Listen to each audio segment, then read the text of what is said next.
ಎಲ್ಲ ಸ್ನೇಹಿತರಿಗೆ ನಮಸ್ಕಾರ. ಜ್ಞಾನಗಂಗೋತ್ರಿ ಸ್ಪರ್ಧಾತ್ಮಕ ಪರೀಕ್ಷಾ ತರಬೇತಿ ಕೇಂದ್ರ ವಿಜಯನಗರ ಬೆಂಗಳೂರು ಇವರ ವತಿಯಿಂದ ನಡೆಸ್ತಾ ಇರುವಂತಹ ವೊಕ್ಯಾಬ್ಯುಲರಿ ಸೀರೀಸ್ ಸಂಚಿಕೆ 2ಕ್ಕೆ ತಮಗೆಲ್ಲರಿಗೂ ಸ್ವಾಗತ. ಸ್ನೇಹಿತರೆ, ಈ ದಿವಸ ನಾವು ಮತ್ತೆ 10 ಹೊಸ ಪದಗಳನ್ನ ಕಲಿತ್ಕೊಳ್ತೀವಿ. Construct, confident, remand, seclude, haven, commend, illusion, prosecute, hallowed, embrace. ಈ ಪದಗಳನ್ನ ಈ ದಿವಸ ನಾವು ಅದರ ಕನ್ನಡ ಅರ್ಥ ಹಾಗೇನೆ ಅದಕ್ಕೆ ಒಂದು ವಾಕ್ಯವನ್ನ ಮಾಡಿ ಆ ಪದವನ್ನ ಬಳಸಿ ಒಂದು ವಾಕ್ಯವನ್ನ ರಚಿಸಿ ಉದಾಹರಿಸಿದೀವಿ ಕೂಡ. ಏನ್ ಗೊತ್ತಾ, ನಾ ಯಾಕೆ ಈ ಪದಗಳನ್ನ ಓದ್ತೀವಿ ಅಂತ ಹೇಳಿದ್ರೆ, ನಮಗೆ ಈ ಪದಗಳ ಉಚ್ಚಾರಣೆ ಗೊತ್ತಾಗ್ಬೇಕು, ಹೌದಲ್ವಾ? ಉಚ್ಚಾರಣೆ ಗೊತ್ತಾದ್ರೆ ಸ್ಪೆಲ್ಲಿಂಗ್ ತಪ್ಪು ಮಾಡಬಾರ್ದು, ಸ್ಪೆಲ್ಲಿಂಗ್ ಮಿಸ್ಟೇಕ್ ಮಾಡಬಾರ್ದು. ಸ್ನೇಹಿತರೆ, ನಾವ್ ಈಗಾಗಲೇ ಒಂದು ಸಂಚಿಕೆನಲ್ಲಿ ಅಂತಂದ್ರೆ ವೊಕ್ಯಾಬ್ಯುಲರಿ ಸೀರೀಸ್ ಅಲ್ಲ, ಮುಂಚೆ ಒಂದು ಯೂಟ್ಯೂಬ್ ಅಲ್ಲಿ ನಾ ಹೇಳಿದ್ದೀನಿ, ನಾವು ಒಂದೇ ತರ ಉಚ್ಚರಿಸುವ ಬೇರೆ ಸ್ಪೆಲ್ಲಿಂಗ್ಗಳಿರುವಂತಹ ಪದಗಳಿಗೆ ಬೇರೆ ಅರ್ಥಗಳೇ ಬಂದ್ಬಿಡತ್ತೆ ಅಂತ ಹೇಳ್ಬಿಟ್ಟು, ಹೌದಲ್ವಾ? ಅದಕ್ಕೆ ಅಂತ ಹೇಳ್ಬಿಟ್ಟು ನಾವು ಬರೆಯೋ ಸ್ಪೆಲ್ಲಿಂಗ್ಗಳ ಬಗ್ಗೆ ನಿಗಾ ಇರಬೇಕು, ಅದನ್ನ ನಾವು ವಾಕ್ಯದಲ್ಲಿ ಬಳಸುವಾಗ ಹಾಗೇ ಬರಿಬೇಕು ಅನ್ನುವಂಥದ್ರ ಬಗ್ಗೆ ನಮಗೆ ಅರಿವಿರಬೇಕು ಸ್ನೇಹಿತರೆ, ಹೌದಲ್ವಾ? ನಾವು ಹೋಗೋಣ ಅಲ್ವಾ? ಹಾಗಾದ್ರೆ ಒಂದೊಂದೇ ಪದವನ್ನ ನಾವು ವಾಕ್ಯ ರಚನೆಯನ್ನ ಮಾಡಿ ನೋಡ್ಕೊಂಡ್ಬಿಡೋಣ ಬನ್ನಿ ಮತ್ತೆ, ಹೌದಾ? ಮೊದಲನೇ ಪದ ಕನ್ಸ್ಟ್ರಕ್ಟ್ ಅಂತ ಹೇಳಿ ಬರ್ದಿದ್ವಿ. ಕನ್ಸ್ಟ್ರಕ್ಟ್ ಅನ್ನುವಂಥದ್ದಕ್ಕೆ ಅರ್ಥ ಏನು? ಟು ಬಿಲ್ಡ್, ಕಟ್ಟು, ನಿರ್ಮಿಸು ಅಂತಂದ್ರೆ ರಚಿಸು. ಟು ಸ್ಟ್ರಕ್ಚರ್, ಟು ಮೇಕ್ ಅನ್ನುವಂಥದ್ದಕ್ಕೆ ಕನ್ಸ್ಟ್ರಕ್ಟ್. ಸರಿ, ಕನ್ಸ್ಟ್ರಕ್ಟ್ ಯಾವುದಕ್ಕೆ? ಒಳ್ಳೆದಕ್ಕೆ. ನಾವು ಹೇಳ್ತೀವಲ್ವಾ, always your thoughts should be constructive. ನಿರ್ಮಿಸುವತ್ತ ನಿಮ್ಮ ಆಲೋಚನೆಗಳನ್ನ ಸಾಗಿಸಿ ಅಂತ ಹೇಳ್ತೀವಿ, ಹೌದಲ್ವಾ? ಇಲ್ಲಿ ವಾಕ್ಯವನ್ನ ನಿರ್ಮಿಸುವಾಗ you have to construct a strong nation ಅಂತ ಹೇಳಿ ಬರ್ತಿದ್ದೀನಿ. ಅಂದರೆ ಅದನ್ನ ಕನ್ನಡದಲ್ಲಿ ಹೇಳಬೇಕು ಅಂದ್ರೆ ನೀವು ಸದೃಢ ರಾಷ್ಟ್ರವನ್ನು ನಿರ್ಮಿಸಬೇಕು ಅನ್ನುವಂಥದ್ದು ಸರಿಯಾದಂತಹ ಅನುವಾದ, ಹೌದಲ್ವಾ ಸ್ನೇಹಿತರೆ?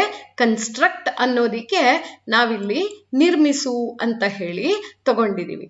ಸ್ನೇಹಿತರೆ, ಏನ್ ಗೊತ್ತಾ, ಒಂದು ವಿಷಯ ನಿಮ್ಮ ಮನಸ್ಸಲ್ಲಿರ್ಲಿ, ಒಂದೇ ಪದವನ್ನ ಬೇರೆ ಬೇರೆ ತರದ ವಾಕ್ಯಗಳಲ್ಲಿ ಬಳಸಬಹುದಲ್ವಾ? ಬಳಸಬಹುದು. ಈ ಸದ್ಯಕ್ಕೆ ನಾವು ಒಂದು ಪಾರ್ಟ್ ಆಫ್ ಸ್ಪೀಚ್ ಅಲ್ಲಿ ಬಳಸಿ ತೋರಿಸ್ತಿದೀವಿ.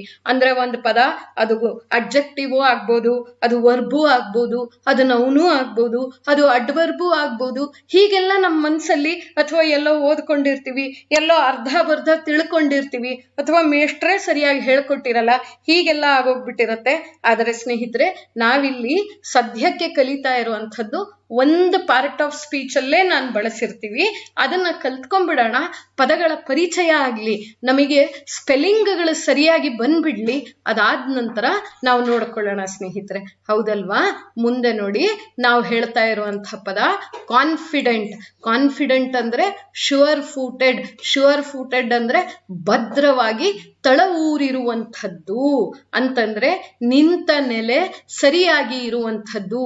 B sure about whatever you are saying, have no doubts.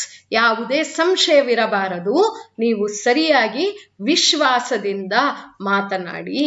Confident ಅಥವಾ ಶ್ಯೂರ್ ಫೂಟೆಡ್ ಅನ್ನುವಂಥದ್ದಕ್ಕೆ ಆತ್ಮವಿಶ್ವಾಸ ಅಂತ ಹೇಳಿ ಕನ್ನಡದಲ್ಲಿ ಹೇಳಿದ್ರೆ ಸರಿಯಾಗತ್ತೆ, ಹೌದಲ್ವಾ ಸ್ನೇಹಿತರೆ?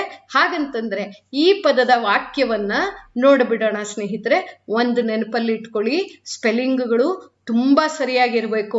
ಕಾನ್ಫಿಡೆಂಟ್ ಬರೆಯೋದನ್ನ ನೀವೇನಾದ್ರೂ DINT ಅಂತ ಬರೆದು ಬಿಟ್ರೆ ಕಾನ್ಫಿಡೆಂಟ್ ಆಗ್ಬಿಡುತ್ತೆ, ಅದೇ ಮತ್ತೊಂದು ಪದ ಆಗ್ಬಿಡುತ್ತೆ, ಅದರ ಅರ್ಥವೇ ಸಂಪೂರ್ಣವಾಗಿ ಬದಲಾಗೋಗ್ಬಿಡುತ್ತೆ. ಕಾನ್ಫಿಡೆಂಟ್ ಆತ್ಮವಿಶ್ವಾಸ, ಕಾನ್ಫಿಡೆಂಟ್ ಅಂದ್ರೆ ನಾನು ವಿಶ್ವಾಸವಿಡುವಂತಹ ಒಬ್ಬ ಗೆಳೆಯ, ಗೆಳತಿ, ಆಗ್ತಾ ಅನ್ನುವಂಥ ಅರ್ಥ ಬಂದ್ಬಿಡುತ್ತೆ. ಅದಕ್ಕೆ ಅಂತ ಹೇಳ್ಬಿಟ್ಟು ಸ್ಪೆಲ್ಲಿಂಗ್ ಮೇಲೆ ನಿಗಾ ವಹಿಸಿ ಹಾಗೇನೇನೆ ಅದನ್ನ ವಾಕ್ಯದಲ್ಲಿ ಬಳಕೆ ಮಾಡಿರ್ತೀವಲ್ಲ ಅದರ ಬಗೆಗೆ ನಿಗಾ ವಹಿಸಿ. ಸ್ನೇಹಿತರೆ, ಕಾನ್ಫಿಡೆಂಟ್ ಅಂದ್ರೆ ಶ್ಯೂರ್ ಫೂಟೆಡ್, ಆತ್ಮವಿಶ್ವಾಸ ಅಂತ ಹೇಳಿದೆ. ಅದನ್ನ ವಾಕ್ಯದಲ್ಲಿ ನಾ ಹೀಗಂತ ಬಳಸಿದ್ದೀನಿ, you can face any situation if you are confident ಅಂತ ಹೇಳ್ಬಿಟ್ಟು. ಸ್ನೇಹಿತರೆ, ಮತ್ತೊಂದು ವಿಷಯ, ನಾವು ಯಾವುದೇ ವಾಕ್ಯವನ್ನು ರಚಿಸಿದ್ರೂ ಕೂಡ ಅದು ಯಾವುದೇ ವಾಕ್ಯ, ಯಾವುದೇ ಕಾಲಮಾನದಲ್ಲಿ ಯಾವುದೇ ಪದವನ್ನ ಬಳಸಿದ್ರೂ ಕೂಡ ಕ್ರಿಯಾಪದವಿಲ್ಲದೆ ವಾಕ್ಯ ರಚನೆ ಅಸಾಧ್ಯ. ಅದು ವಾಕ್ಯನೇ ಆಗಲ್ಲ ಕ್ರಿಯಾಪದ ಬಳಸಲಿಲ್ಲ ಅಂತಂದ್ರೆ. We have to compulsorily make use of a verb if at all we are suppose to call it a sentence. So ಇಲ್ಲಿ ನಾನು ಇಫ್ ಯು ಆರ್ ಅಂತ ಹೇಳಿ ಬಳಸಿದ್ದೀನಿ, ಹೌದಲ್ವಾ? ಯಾವ ಕಾಲಮಾನದಲ್ಲಿದೆ? ಆರ್ ಅನ್ನುವಂಥದ್ದು ಪ್ರೆಸೆಂಟ್ ಟೆನ್ಸ್ ಅಲ್ಲಿದೆ, ಈಗ ವರ್ತಮಾನ ಕಾಲದಲ್ಲಿದೆ. ವರ್ತಮಾನ ಅಂದ್ರೆ ಯಾವ ತರ? ಸಿಂಪಲ್ ಪ್ರೆಸೆಂಟ್ ಟೆನ್ಸ್ ಅಲ್ಲಿದೆ. ನೋಡಿ, ನೆನ್ನೆ ನೀವು ಕಾನ್ಫಿಡೆಂಟ್ ಆಗಿದ್ದಿದ್ರೆ ಆ ಸಿಚುಯೇಷನ್ ತುಂಬಾ ಸುಲಭವಾಗಿ ದಾಟಿ ಬಂದಿರ್ತೀರಾ. ಇವತ್ತು ಹಾಗೆ, ನಾಳೆಗೂ ಹಾಗೆ. ಇದು ಸರ್ವಕಾಲಿಕ ಸತ್ಯ ಆಗಿರೋದ್ರಿಂದ ಸಿಂಪಲ್ ಪ್ರೆಸೆಂಟ್ ಟೆನ್ಸ್ ಅಲ್ಲಿ ಬಳಸಿದೀವಿ. ಹಾಗಂತಂದ್ರೆ ಇದಕ್ಕೆ ವಾಕ್ಯ ಏನಂತ ಮಾಡೋಣ? ನೀವು ಆತ್ಮವಿಶ್ವಾಸದಿಂದಿದ್ದರೆ ಯಾವುದೇ ಸಂದರ್ಭವನ್ನಾದರೂ ಎದುರಿಸಬಹುದು ಅಂತಂದ್ರೆ ಕಾನ್ಫಿಡೆಂಟ್ ಅನ್ನುವಂಥದ್ದರ ಕನ್ನಡ ಅನುವಾದ ಇದೆಯಲ್ಲ, ಅದು ಆತ್ಮವಿಶ್ವಾಸ ಅನ್ನುವಂಥದ್ದು. ನಾವು ವಾಕ್ಯದಲ್ಲಿ ಕೂಡ ಬಳಸಿ ನೋಡ್ಬಿಟ್ವಿ, ಹೌದಲ್ವಾ? ಹಾಗಾದ್ರೆ ಮತ್ತೊಂದು ಪದದ ಅರ್ಥವನ್ನ ನೋಡೋಣ ಸ್ನೇಹಿತರೆ. ಇದಕ್ಕೆ ಈ ಪದ ಏನು ಅಂತ ಹೇಳಿದ್ರೆ ರಿಮ್ಯಾಂಡ್ ಅಂತ ಹೇಳಿ ತಗೊಂಡಿದೀವಿ. ರಿಮ್ಯಾಂಡ್ ಅನ್ನುವಂಥದ್ದಕ್ಕೆ ಅರ್ಥ ಲಾಕಪ್ ಅಂತ ಹೇಳಿ. ಲಾಕಪ್ ರೀಸೆಂಡಿಂಗ್ ಸಂಬಡಿ ಟು ಜೈಲ್ ಅಥವಾ ಪ್ರಿಸನ್, ಮತ್ತೆ ಸೆರೆಗೆ ಕಳುಹಿಸು ಅನ್ನುವಂಥದ್ದಕ್ಕೆ ನಾವು ರಿಮ್ಯಾಂಡ್ ಅನ್ನುವಂಥ ಮಾತನ್ನ ಹೇಳ್ತೀವಿ. ಇದನ್ನ ವಾಕ್ಯದಲ್ಲಿ ಬಳಸಿದ್ರೆ he was remanded to police custody. ರಿಮ್ಯಾಂಡೆಡ್ ಅಂತ ಹೇಳಿದ್ರೆ ಅವನನ್ನು ಪುನಃ ಆರಕ್ಷಕರ ವಶಕ್ಕೆ ಕಳುಹಿಸಲಾಯಿತು. ನೋಡಿ ಸ್ನೇಹಿತರೆ, ಪುನಃ ವಶಕ್ಕೆ ಕಳುಹಿಸಲಾಯಿತು ಅನ್ನುವಂಥದ್ದನ್ನ ನಾನಿಲ್ಲಿ ರಿಮ್ಯಾಂಡ್ ಅನ್ನುವಂತಹ ಪದದಲ್ಲಿ ಸೇರಿಸಿದ್ದೀನಿ. ಹಾಗೇನೆ ಇಲ್ಲಿ ನಾವು ಬಳಸಿರುವಂತಹ ವರ್ಬ್ ಇದೆಯಲ್ಲ, ಈ ವಾಕ್ಯದಲ್ಲಿ ಬಳಸಿದೀವಲ್ಲ ವರ್ಬು, ವಾಸ್ ರಿಮ್ಯಾಂಡೆಡ್ ಅಂತ ಬಳಸಿದ್ದೀನಿ. ವಾಸ್ ರಿಮ್ಯಾಂಡೆಡ್ ಅಂತಂದ್ರೆ ಇದು ಯಾವ ಟೆನ್ಸ್ ಆಯ್ತು, ಯಾವ ಕಾಲಮಾನ ಆಯ್ತು? ಪಾಸ್ಟ್ ಟೆನ್ಸ್ ಆಯ್ತು, ಇದು ಭೂತಕಾಲ ಆಯ್ತು. ಅದಕ್ಕೆ ನಾವೇನಂತ ಬರ್ದ್ವಿ? ಕಳುಹಿಸಲಾಯಿತು. ಈಗಾಗಲೇ ಕಳಿಸಿರುವಂತಹ ಪ್ರಕ್ರಿಯೆ ಮುಗಿದು ಹೋಗ್ಬಿಟ್ಟಿದೆ ಅಂತ ಹೇಳ್ಬಿಟ್ಟು ಅದಕ್ಕೆ ವಾಸ್ ರಿಮ್ಯಾಂಡೆಡ್ ಅಂತ ಹೇಳಿ ಬಳಸಿದ್ದಾರೆ, ಹೌದಲ್ವಾ? ಮುಂದಿನ ಪದ ಸೆಕ್ಲ್ಯೂಡ್ ಅನ್ನುವಂಥದ್ದು. ಸೆಕ್ಲ್ಯೂಡ್ ಅನ್ನೋದಕ್ಕೆ ಅರ್ಥ ಕೀಪ್ ಅವೇ ಫ್ರಮ್ ಅಥವಾ ಪ್ರತ್ಯೇಕವಾಗಿರು ಅಂತ ಹೇಳ್ಬಿಟ್ಟು. ಅವನು ಯಾವುದೇ ಗೆಳೆಯರೊಂದಿಗೆ ಸೇರುವುದಿಲ್ಲ. ಹಿ ಕೀಪ್ಸ್ ಹಿಮ್ಸೆಲ್ಫ್ ಸೆಕ್ಲ್ಯೂಡೆಡ್. ಸೆಕ್ಲ್ಯೂಡೆಡ್ ಅಂದರೆ ಪ್ರತ್ಯೇಕವಾಗಿ ಇರು ಅಂತ ಹೇಳ್ಬಿಟ್ಟು ಇದರ ವಾಕ್ಯವನ್ನ ಹೀಗ್ ಮಾಡಿದ್ದೀನಿ. ಹಿ ಸೆಕ್ಲ್ಯೂಡೆಡ್ ಹಿಮ್ಸೆಲ್ಫ್ ಫ್ರಮ್ ದಿ ಫ್ಯಾಮಿಲಿ. ಅವನು ತನ್ನ ಕುಟುಂಬದಿಂದ ತಾನೇ ಪ್ರತ್ಯೇಕಗೊಂಡ ಅಂತ ಹೇಳ್ಬಿಟ್ಟು, ಹೌದಲ್ವಾ? ಈಗೆಲ್ಲ ಅಷ್ಟೇ, ಸ್ನೇಹಿತರಿಗೆ ಹತ್ರ ಆಗಿರ್ತಾರೆ, ಕುಟುಂಬಗಳಿಗೆ ದೂರ ಆಗ್ಬಿಟ್ಟಿರ್ತಾರೆ ಅನ್ನುವಂಥದ್ದು, ಹೌದಲ್ವಾ? ಅದಕ್ಕೆ ಹಿ ಸೆಕ್ಲ್ಯೂಡೆಡ್ ಹಿಮ್ಸೆಲ್ಫ್ ಫ್ರಮ್ ದಿ ಫ್ಯಾಮಿಲಿ. ಇಲ್ಲೂ ಕೂಡ ಸೆಕ್ಲ್ಯೂಡ್ ಅನ್ನುವಂಥದ್ದೇ ಕ್ರಿಯಾಪದವಾಗಿರೋದ್ರಿಂದ ಸೆಕ್ಲ್ಯೂಡೆಡ್. ಈಗ ಆಗ್ಲೇ ಅವನು ಪ್ರತ್ಯೇಕಗೊಂಡ್ಬಿಟ್ಟಿದ್ದಾನೆ, ಅದಕ್ಕೆ ನಾನು ಇದನ್ನ ಭೂತಕಾಲದಲ್ಲಿ ಪಾಸ್ಟ್ ಟೆನ್ಸ್ ಅಲ್ಲಿ ಬರಿತಾ ಇದ್ದೀನಿ ಸ್ನೇಹಿತರೆ, ಸರಿ ಅಲ್ವಾ? ಮುಂದಿನ ಪದ ಬಂದ್ಬಿಟ್ಟು ಹ್ಯಾವನ್ ಅಂತ ಹೇಳಿ. ನೆನಪಿರ್ಲಿ, ನಾವು ಯಾವಾಗ್ಲೂ ಸ್ವರ್ಗ ಅನ್ನುವಂಥದ್ದಕ್ಕೆ ಹೆವನ್ ಅಂತ ಹೇಳಿ ಬಳಸ್ತೀವಿ. ಅದರ ಸ್ಪೆಲ್ಲಿಂಗೂ ಬೇರೆ, ಅದರ ಅರ್ಥವೂ ಬೇರೆ, ಅದರ ಬಳಕೆಯೂ ಬೇರೆ. ಹ್ಯಾವನ್ ಅನ್ನುವಂಥದ್ದರ ಅರ್ಥ ಏನು? ಎ ಶೆಲ್ಟರ್ಡ್ ಪ್ಲೇಸ್ ಅಂತ ಹೇಳಿ. ಹಾಗಂತಂದ್ರೆ ಸುರಕ್ಷಿತವಾದ ಮರೆ. ಹ್ಯಾವನ್ ಅಂತಂದ್ರೆ ಬನ್ನಿ ಇಲ್ಲಿ ಬಚ್ಚಿಟ್ಕೊಳ್ಳೋಣ, ಇದು ಬಹಳ ಸುರಕ್ಷಿತವಾದಂತಹ ಸ್ಥಳ ಅಂತ ಹೇಳ್ತೀವಲ್ಲ, ಅದಕ್ಕೆ ಹ್ಯಾವನ್ ಅಂತ ಹೇಳ್ಬಿಟ್ಟು ಹೇಳ್ತೀವಿ, ಹೌದಾ? ಅದಕ್ಕೆ ಇಲ್ಲಿ ನಾನು ಈ ಪದವನ್ನ ಬಳಸಿ ಹೀಗೆ ವಾಕ್ಯವನ್ನ ರಚಿಸಿದ್ದೀನಿ. The village was a haven for the outlaws ಅಂತ ಹೇಳಿದ್ದೀನಿ ಸ್ನೇಹಿತರೆ. ಔಟ್ಲಾಸ್ ಅಂದ್ರೆ ಏನ್ ಗೊತ್ತಾ? ಯಾರು ಕಾನೂನು ಬಾಹಿರವಾದಂತಹ ಕೃತ್ಯಗಳನ್ನ ಎಸಗುತ್ತಾ ಇರ್ತಾರೆ ದುಷ್ಕರ್ಮಿಗಳು, ದುಷ್ಕರ್ಮಿ. ಸರಿ, ಅಂಥವರಿಗೆ ಔಟ್ಲಾಸ್ ಅಂತ ಹೇಳಿಬಿಟ್ಟು ಹೇಳ್ತೀವಿ. ದುಷ್ಕರ್ಮಿ ಅನ್ನುವಂಥವರಿಗೆ ಔಟ್ಲಾಸ್. ಆ ಹಳ್ಳಿ ದುಷ್ಕರ್ಮಿಗಳಿಗೆ ಸುರಕ್ಷಿತವಾದ ಆಶ್ರಯಧಾಮವಾಗಿತ್ತು. ಆಶ್ರಯಧಾಮ ಹ್ಯಾವನ್ ಅಂತ ಹೇಳ್ತೀವಿ. ಹೌದಲ್ವಾ ಸ್ನೇಹಿತರೆ? ಅದಕ್ಕೆ ನನಗಿದು ಗೊತ್ತಾಯಿತು, ಹ್ಯಾವನ್ ಅನ್ನುವ ಪದದ ಅರ್ಥ ಗೊತ್ತಾಯಿತು ಅಂತ ಹೇಳಿ. ಮುಂದಿನ ಪದ ಸ್ನೇಹಿತರೆ ಕಮೆಂಡ್ ಅಂತ ಇದೆ. ಕಮಾಂಡ್ ಅಂತಂದ್ರೆ ಆದೇಶ ನೀಡು ಅನ್ನೋದಿಕ್ಕೆ COMMAND, ಕಮಾಂಡ್, ಆದೇಶಿಸು. ಕಮಾಂಡರ್ ಯಾರು ಲೀಡರ್ ಇದ್ದಾರೆ, ನಾಯಕರಿದ್ದಾರೆ, ಅವರಿಗೆ ಕಮಾಂಡರ್. ನಾನು ಕಮಾಂಡ್ ಅಂತ ಹೇಳ್ತಾ ಇಲ್ಲ, ಕಮೆಂಡ್ ಅಂತ ಹೇಳ್ತಾ ಇದ್ದೀನಿ. ಕಮೆಂಡ್ ಅನ್ನುವಂತಹ ಪದದ ಅರ್ಥ ಎಕ್ಸ್ಪ್ರೆಸ್ ಅಪ್ರೂವಲ್, ಅಂದರೆ ಒಪ್ಪಿಗೆಯನ್ನು ಸೂಚಿಸು, ಒಪ್ಪಿಸು ಅನ್ನುವಂಥದ್ದಕ್ಕೆ ನಾನು ಕಮೆಂಡ್ ಅಂತ ಹೇಳ್ತಾ ಇದ್ದೀನಿ. ಸರಿ, ಹಾಗಾದ್ರೆ ಈ ಪದವನ್ನ ಹೇಗೆ ಬಳಸಿದ್ದೀನಿ ವಾಕ್ಯದಲ್ಲಿ? I will commend your case in the committee. ನಾನು ನಿಮ್ಮ ಪ್ರಕರಣವನ್ನು ಸಮಿತಿಯಲ್ಲಿ ಶಿಫಾರಸು ಮಾಡುತ್ತೇನೆ. ಸ್ನೇಹಿತರೆ, ಅದು ರೆಕಮೆಂಡ್ ಅಂತ ಹೇಳ್ತೀವಲ್ಲ, ಆ ಪದಕ್ಕೆ ಕಮೆಂಡ್ ಅಂತ ಬಳಸಿದೀವಿ. ಎನಿಥಿಂಗ್ ರೀಕಮೆಂಡ್, ನಾನು ಒಪ್ಪಿದ್ದೇನೆ, ನಿಮ್ಮ ಮಾತನ್ನ ಒಪ್ಪಿದ್ದೇನೆ, ನಿಮ್ಮ ಪ್ರಕರಣವನ್ನ ಒಪ್ಪಿದ್ದೇನೆ, ನಿಮ್ಮ ಮಂಡನೆಯನ್ನ ಒಪ್ಪಿದ್ದೇನೆ. ಇದನ್ನ ನಾನು ಮತ್ತೊಮ್ಮೆ, ಅಂದ್ರೆ ನಾನೇ ಫೈನಲ್ ಅಥಾರಿಟಿ ಅಲ್ಲ, ಮತ್ತಿನ್ಯಾರೋ ಇದನ್ನ ಅಂಗೀಕರಿಸಬೇಕು, ಅವರಿಗೆ I will recommend your case. ಸ್ನೇಹಿತರೆ, ಎಲ್ಲಾ ಸಂದರ್ಭದಲ್ಲಿ ಅಲ್ಲ, ನೆನಪಿಟ್ಕೊಳ್ಳಿ, ನಾ ಮಾತಾಡ್ತಾ ಇರೋದನ್ನ ಸರಿಯಾಗಿ ಆಲಿಸಬೇಕು ನೀವು. ಎಲ್ಲಾ ಸಂದರ್ಭಗಳಲ್ಲಿ ಅಲ್ಲ, ಹಲವಾರು ಸಂದರ್ಭಗಳಲ್ಲಿ, ಸಾಕಷ್ಟು ಸಂದರ್ಭಗಳಲ್ಲಿ ರೀ ಅಂತಂದ್ರೆ ಪುನಃ ಅನ್ನುವಂಥ ಅರ್ಥ ಬರುತ್ತೆ. ಫಾರ್ ಎಕ್ಸಾಂಪಲ್, ಏನ್ ಮಾಡ್ತಾ ಇದೀಯಾ? ರಿವಿಷನ್ ಮಾಡ್ತಾ ಇದ್ದೀನಿ. ರಿವಿಷನ್ ಅಂದ್ರೆ ಪುನರಾವಲೋಕನ ಅಂತ ಹೇಳಿ. ಪ್ಲಾಸ್ಟಿಕ್ ಅನ್ನ ರೀಸೈಕಲ್ ಮಾಡಿ ಅಂದ್ರೆ ಪುನರಾವರ್ತ ಮಾಡಿ, ಆವರ್ತ ಸೈಕಲ್, ಪುನರಾವರ್ತ ರೀಸೈಕಲ್ ಅಂತ ಹೇಳ್ತೀವಲ್ಲ, ರೀಕಮೆಂಡ್. ನಾನು ಒಪ್ಪಿರುವಂಥದ್ದನ್ನ ಮತ್ತೊಬ್ಬರು ಅಪ್ರೂವ್ ಮಾಡಬೇಕು, ಒಪ್ಪಬೇಕು, ಅಂಗೀಕರಿಸಬೇಕು, ರೆಕಮೆಂಡ್ ಮಾಡ್ತೀನಿ. ಸರಿ, ಇಲ್ಲಿ ನಾನು ಮಾತಾಡ್ತಾ ಇರೋದು ಕಮೆಂಡ್ ಅನ್ನುವಂತಹ ಪದದ ಬಗ್ಗೆ. ಸರಿ, I will commend your case in the committee ಅಂತ ಹೇಳಿದೆ. ಅದಾದ ನಂತರ ಇರುವಂತಹ ಮಾತು ಯಾವುದು ಅಂತ ಹೇಳಿದ್ರೆ ಇಲ್ಯೂಷನ್ ಅಂತಂದ್ರೆ ಫ್ಯಾಂಟಸಿ ಅಂತಂದ್ರೆ ಏನ್ ಗೊತ್ತಾ? ಭ್ರಮೆ ಅಂತ ಹೇಳ್ಬಿಟ್ಟು. ಡ್ರೀಮ್ ಅಂದ್ರೂ ಕೂಡ ಸಮಟೈಮ್ಸ್ ಫ್ಯಾಂಟಸಿ ಅಂತ ಹೇಳ್ತೀವಿ, ಆದ್ರೆ ಅದು ಡ್ರೀಮ್ ಅನ್ನುವಂಥದ್ದು ಅಥವಾ ಕನಸು ಅನ್ನುವಂಥದ್ದು ಕಡಿಮೆ ಸ್ಥಾಯಿಯಲ್ಲಿ ಇರುವಂಥದ್ದಕ್ಕೆ ಇಲ್ಯೂಷನ್ ಅಥವಾ ಡ್ರೀಮ್ ಅಂತ ಹೇಳ್ತೀವಿ. ಆದ್ರೆ ಹೆಚ್ಚಿನ ಸ್ಥಾಯಿಯಲ್ಲಿ ನಾನು ಭ್ರಮೆಗೆ ಒಳಪಟ್ಟಾಗ ಅದನ್ನ ಏನಂತ ಕರಿತೀವಿ? ಇಲ್ಯೂಷನ್ ಅಂತ ಕರಿತೀವಿ. ಸರಿ, ಹಾಗಾದ್ರೆ ನೋಡೋಣ ಈ ಪದದ ಅರ್ಥವನ್ನ ಹೇಗೆ ಬಳಕೆ ಮಾಡಬಹುದು ಅಂತ ಹೇಳಿ. He was under the illusion that only he knew the answers. ಅವನೊಬ್ಬನಿಗೆ ಉತ್ತರ ತಿಳಿದಿರುವುದೆಂಬ ಭ್ರಮೆಯಲ್ಲಿ ಇದ್ದ. ತುಂಬಾ ಜನ ನಾವು ಹಂಗೆ ಅಲ್ವಾ, ನಮಗ್ ಮಾತ್ರ ಎಲ್ಲ ಗೊತ್ತಿರೋದು ಅಂತ ಅನ್ಕೊಂಡ್ಬಿಟ್ಟಿರ್ತೀವಿ. ಮತ್ತೊಂದ್ಸಲಿ ತಿರುಗಿ ನೋಡಿದಾಗ ಎಲ್ಲರಿಗೂ ಅದರ ಉತ್ತರಗಳು ಗೊತ್ತಿರುತ್ತೆ. ಅದಕ್ಕೆ ಮತ್ತೆ ನಾವು ಹೆಚ್ಚು ಜಾಗೃತರಾಗಬೇಕು, ಹೆಚ್ಚು ಸಿದ್ಧರಾಗಬೇಕು ಅನ್ನುವಂಥದ್ದು ಸರಿಯಾದಂಥ ಮಾತು. ಹಾಗಂತಂದ್ರೆ ಮುಂದಿನ ಪದ ಇದೆಯಲ್ಲ, ಇದು ಪ್ರಾಸಿಕ್ಯೂಟ್ ಅಂತ ಹೇಳ್ತಾ ಇದ್ದೀವಿ. ನಾನು ಮತ್ತೊಮ್ಮೆ ಪುನರುಚ್ಚರಿಸಿ ಹೇಳ್ತಾ ಇದ್ದೀನಿ. I am retelling you friends, please do observe my saying. ನನ್ನ ಉಚ್ಚಾರಣೆಯನ್ನ ನೀವು ಗಮನಿಸಿ.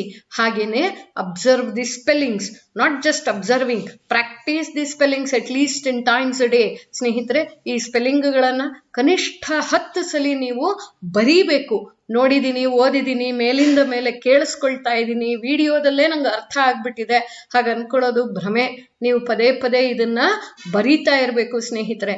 ಪ್ರಾಸಿಕ್ಯೂಟ್ ಅಂತಂದ್ರೆ ಅರ್ಥ bring A criminal action against ಅಂತ ಅಂದ್ರೆ ಪ್ರಾಸಿಕ್ಯೂಟ್ ಮಾಡಿಬಿಟ್ರು ಅಂದ್ರೆ ಅವರ ವಿರುದ್ಧ ಕಾನೂನಿನ ಕ್ರಮ ಜರುಗಿಸಿದರು, ಕಾನೂನಿನ ಕ್ರಮ ಜರುಗಿಸಿದರು ಅಂತ ಹೇಳೋದಿಕ್ಕೆ ಪ್ರಾಸಿಕ್ಯೂಟ್ ಅಂತ ಹೇಳ್ಬಿಟ್ಟು ಹೇಳ್ತೀವಿ ಸ್ನೇಹಿತರೆ. ಅದಕ್ಕೆ ನಾನು ಮಾಡಿರುವಂತಹ ವಾಕ್ಯ ಹೀಗಿದೆ, he decided against prosecuting his neighbour.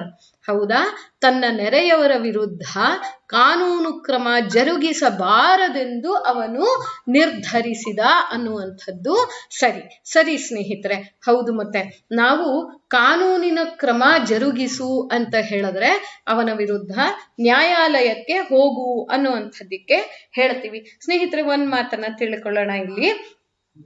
ನೆರೆಹೊರೆಯವರ ವಿರುದ್ಧ ಕಾನೂನು ಕ್ರಮ ಹಾಕ್ತಾರ ಯಾವಾಗಾದ್ರೂ ಸಮಯ ಸಿಕ್ಕಿದಾಗ? ಈಗಂತೂ ಬಹಳಷ್ಟು ಸಮಯ ಎಲ್ಲರಿಗೂ ಇದೆ, ಸ್ವಲ್ಪ ಹೆಚ್ಚಿನದನ್ನ ಓದಿ ತಿಳ್ಕೊಳ್ಳಿ. ಇವಾನ್ ಅಂಡ್ ಗೇಬ್ರಿಯಲ್ ಅಂತ ಹೇಳ್ಬಿಟ್ಟು ಒಂದು ಕಥೆ ಇದೆ. ಆ ನೆರೆಹೊರೆಯವರು, ಅಕ್ಕಪಕ್ಕದವರು ಚಿಕ್ಕ ವಿಷಯಕ್ಕೆ ಜಗಳ ಆದ್ರೆ ಅದನ್ನ ದೊಡ್ಡದು ಮಾಡಿ ಮಾಡಿ ಮಾಡಿ ಎಷ್ಟು ಉಲ್ಬಣಿಸ್ಬಿಡ್ತಾರೆ ಅಂತಂದ್ರೆ ತೀರಾ ಒಬ್ಬರನ್ನೊಬ್ಬರು ಸಾಯಿಸ್ಕೊಳ್ಳೋ ಅಷ್ಟು ಲೆವೆಲ್ಗೆ ಹೊರಟೋಗ್ಬಿಡ್ತಾರೆ. ಹಾಗೆಲ್ಲ ಆಗಬಾರ್ದು. ಒಂದ್ ಸಣ್ಣ ತಪ್ಪು, ಒಂದ್ ಕ್ಷಣದ ಕೋಪ ಮುಗಿದೋಗ್ಬಿಡ್ತು. ನಮಗೆ ಯಾರಿಗೂ ಯಾರ ವಿರುದ್ಧವೂ ದ್ವೇಷವಿಲ್ಲ, ಹೌದಲ್ವಾ? ಚಿಕ್ಕ ಮಾತದು, ಚಿಕ್ಕದಲ್ಲೇ ಬಗೆಹರಿಸ್ಕೊಂಡು ಮುಂದೆ ಹೊರಟೋಗ್ಬಿಡ್ಬೇಕು. Let not any one of us go to courts unnecessarily, ಅಲ್ವಾ, ಅನಗತ್ಯವಾಗಿ. ಅದಕ್ಕೆ ತನ್ನ ನೆರೆಯವರ ವಿರುದ್ಧ ಕಾನೂನು ಕ್ರಮ ಜರುಗಿಸಬಾರದೆಂದು ಅವನು ನಿರ್ಧರಿಸಿದ ಅನ್ನುವಂಥದ್ದು ಈ ಮಾತಿಗೆ ನಾನು ಮಾಡಿರುವಂತಹ ವಾಕ್ಯ ಸ್ನೇಹಿತರೆ. ಮುಂದಿನ ಪದ ಇದೆಯಲ್ಲ, ಇದು ಹ್ಯಾಲೋಡ್ ಅನ್ನೋದಿಕ್ಕೆ ಸ್ಯಾಂಕ್ಟಿಫೈಡ್ ಅಂತ ಹೇಳಿ ಅರ್ಥ ಇದೆ. ಹಾಲೋ ಬೇರೆ ಅದು ಬೇರೆ, ಇನ್ನೊಂದ್ಸಲಿ ಕಲ್ತ್ಕೊಳ್ಳೋಣ. ನಾನ್ ಮಾತಾಡ್ತಿರೋದು ಹ್ಯಾಲೋ ಬಗ್ಗೆ ಮಾತಾಡ್ತಾ ಇದ್ದೀನಿ. ಹ್ಯಾಲೋ ಅಂದ್ರೆ ಸ್ಯಾಂಕ್ಟಿಫೈ ಅಲ್ವಾ, ನಮಗ್ ಗೊತ್ತಿದೆ. ಸ್ಯಾಂಕ್ಟಿಟಿ ಪಾವಿತ್ರ್ಯತೆ, ಪಾವಿತ್ರ್ಯ, ಪವಿತ್ರಗೊಳಿಸು ಅನ್ನುವಂಥ ಮಾತನ್ನ ನಾವು ಕಲ್ತ್ಕೊಂಡ್ಬಿಟ್ವಿ ನೋಡಿ. ಮತ್ತೆ Kalady, the birth place of Shankaracharya is a hallowed spot ಅಂತ ಹೇಳಿ ಬರ್ತಿದ್ದೀನಿ ನಾನಿಲ್ಲಿ. ಕಲ್ಲಡಿ ಆದಿಶಂಕರಾಚಾರ್ಯರ ಹುಟ್ಟೂರು ಪವಿತ್ರತಮವಾಗಿದೆ. ಶಂಕರಾಚಾರ್ಯರಂತ ಮಹಾತ್ಮರು ಜನಿಸಿದ್ದಕ್ಕೆ ಆ ನಾಡು ಅಷ್ಟು ಪವಿತ್ರವಾಯಿತು ಅನ್ನುವಂಥ ಮಾತಿಗೆ ನಾನು ಬಳಸಿರೋದು, ಹೌದಲ್ವಾ ಸ್ನೇಹಿತರೆ? ಎಂಬ್ರೇಸ್ ಅಂದ್ರೆ ಆಕ್ಟ್ ಆಫ್ ಕ್ಲಾಸ್ಪ್ ಅಂದ್ರೆ ಕೈಯಲ್ಲಿ ಕೈ ಜೋಡಿಸು, ಕೈ ಮಿಲಾಯಿಸು ಸಂತೋಷಕ್ಕೆ, ಕೋಪಕ್ಕೆ ಅಥವಾ ಯಾವುದೇ ತಪ್ಪಿಗೆ ಅಲ್ಲ. ಇದನ್ನ ಒಪ್ಪಿದ ಅಪ್ಪುಗೆ ಅಂತ ಹೇಳಿ ಬರ್ದಿದೀವಿ. ನೀವು ಕೇಳಬಹುದು, ಅಶೋಕ ಎಂಬ್ರೇಸ್ಡ್ ಬುದ್ಧಿಸಂ ಅಂತ ಹೇಳಿದ್ರೆ ಅಪ್ಪದನ್ನ ಅಪ್ಪಲಿಲ್ಲ, ಒಪ್ಪಿದ ಅಂತ ಹೇಳ್ಬಿಟ್ಟು ಅದರತ್ತ ನಡೆದ ಅನ್ನುವಂಥದ್ದಕ್ಕೆ ಹೇಳುವ ಮಾತು. ಇಲ್ಲಿ ನಾನು ನಿಮಗೆ ಸ್ಟಾರ್ಟಿಂಗ್ ಅಲ್ಲೇ ಹೇಳದೆ, ಒಂದೇ ಒಂದು ಪಾರ್ಟ್ ಆಫ್ ಸ್ಪೀಚ್ ಆಗಿ ನಾವು ಬಳಸಿ ನಿಮಗೆ ತೋರಿಸ್ತೀವಿ. ಮುಂದಿನ ದಿನಗಳಲ್ಲಿ ನಾವು ಎಲ್ಲವನ್ನೂ ಬಳಸಿ ಮಾಡುವ ಪ್ರಯತ್ನವನ್ನ ಖಂಡಿತವಾಗ್ಲೂ ಮಾಡ್ತೀವಿ. ಈ ಸದ್ಯಕ್ಕೆ ಇದನ್ನ ಕಲ್ತ್ಕೊಳ್ಳೋಣ, ಪದಗಳ ಪರಿಚಯವನ್ನ ಮಾಡ್ಕೊಂಡ್ಬಿಡೋಣ. ಆಮೇಲೆ ಬದಲಾವಣೆಗಳು ಹಾಗೆ ಅದರ ಏನಂತ ಹೇಳ್ತೀವಿ ಟ್ರಾನ್ಸಿಷನ್ಗಳನ್ನ ಆಮೇಲಿಂದ ನೋಡ್ಕೊಳ್ಳೋಣ. A mother's embrace is full of love and warmth. A mother's embrace is full of love and warmth. ತಾಯಿಯ ಅಪ್ಪುಗೆ ಪ್ರೀತಿ ಮತ್ತು ಆಪ್ಯಾಯತೆಯಿಂದ ತುಂಬಿರುತ್ತದೆ. ಸ್ನೇಹಿತರೆ, ಇದನ್ನ ನೀವು ಎಷ್ಟು ಪದಗಳನ್ನು ಕಲ್ತ್ರಿ? ನಾವು 10 ಪದ ಅಂದ್ವಿ. ಕ್ಲಾಸ್, ಸ್ಯಾಂಕ್ಟಿಫೈ, ವಾಮ್ತ್, ಈ ಪದಗಳೆಲ್ಲವನ್ನು ಕೂಡ ನಾ ಹೇಳ್ತಾ ಇರೋದು ಒಂದೋ ಎರಡೋ ಉದಾಹರಣೆ ಹೇಳದೆ, 10 ಜೊತೆಗೆ ಕನಿಷ್ಠ 10 ಪದ ಕಲ್ತ್ ಬಿಟ್ಟಿರ್ತೀರಾ, ಹೌದಲ್ವಾ ಸ್ನೇಹಿತರೆ? ನೋಡಿ, ಮತ್ತೆ ಹೆಚ್ಚಿನ ಮಾಹಿತಿ, ಹೆಚ್ಚಿನ ಗ್ರಾಮರ್, ಹೆಚ್ಚಿನ ವಿಷಯಗಳನ್ನ ಕಲಿಬೇಕು ಅಂತ ಹೇಳಿದ್ರೆ ಸ್ನೇಹಿತರೆ, ನಾವು ಈಗಾಗಲೇ 2 ಬ್ಯಾಚ್ಗಳನ್ನ ಸಕ್ಸಸ್ಫುಲ್ ಆಗಿ ನಡೆಸ್ತಾ ಇದ್ದೀವಿ. ಬೆಳಗ್ಗೆ 7 ಗಂಟೆಯಿಂದ 9 ಗಂಟೆ, ಹಾಗೆ ಸಾಯಂಕಾಲ 6 ಗಂಟೆಯಿಂದ 8 ಗಂಟೆವರೆಗೆ ಮತ್ತೊಂದು 2ನೇ ಬ್ಯಾಚ್ ಸಂಜೆ, 3ನೇ ಬ್ಯಾಚ್ ಒಟ್ಟಾರೆ 3ನೇ ಬ್ಯಾಚ್ ಪೇಪರ್ 1 ಲೈವ್ ಕ್ಲಾಸಸ್ ಶುರು ಮಾಡ್ತಾ ಇದ್ದೀವಿ. ನಿನ್ನೆ ಮೊದಲನೇ ತರಗತಿಯಲ್ಲಿ ಭೇಟಿ ಮಾಡಿದಂತ ಸುರೇಶ್ ಸರ್, ಹಾಗೆ ಇವತ್ತು ನಾನು ಮಾತಾಡ್ತಾ ಇದ್ದೀನಲ್ಲ, ನಾನು ಜ್ಞಾನಗಂಗೋತ್ರಿಯಿಂದ, ನಮ್ಮಿಬ್ಬರನ್ನು ಕೂಡ ನೀವು PSI ಪೇಪರ್ 1 ಕ್ರಾಶ್ ಕೋರ್ಸಿನ ಲೈವ್ ಕ್ಲಾಸಸ್ ಅಲ್ಲಿ ಭೇಟಿ ಮಾಡಬಹುದು. ಗ್ರಾಮರ್ ಸಿಲೆಬಸ್ ಮಾಡಿ ಅದನ್ನ ಬಹಳ ವಿಸ್ತೃತವಾಗಿ ನಿಮಗೆ ಹೇಳ್ಕೊಡ್ತೀವಿ. You can master paper 1 in 5 weeks. ಸ್ನೇಹಿತರೆ, ಅಭ್ಯಾಸ ಅಷ್ಟೇ ನಿಮ್ಮ ಭಾಗಕ್ಕೆ ಮಿಕ್ಕಿರುತ್ತೆ. ನಿಮ್ಮ ಎಲ್ಲ ಅನುಮಾನಗಳನ್ನು ಪರಿಹರಿಸಿ ನಿಮಗೆ ನೇರವಾಗಿ ನಾವು ನಿಮಗೆ ಆನ್ಲೈನ್ ನಲ್ಲಿ ಸಿಗ್ತೀವಿ.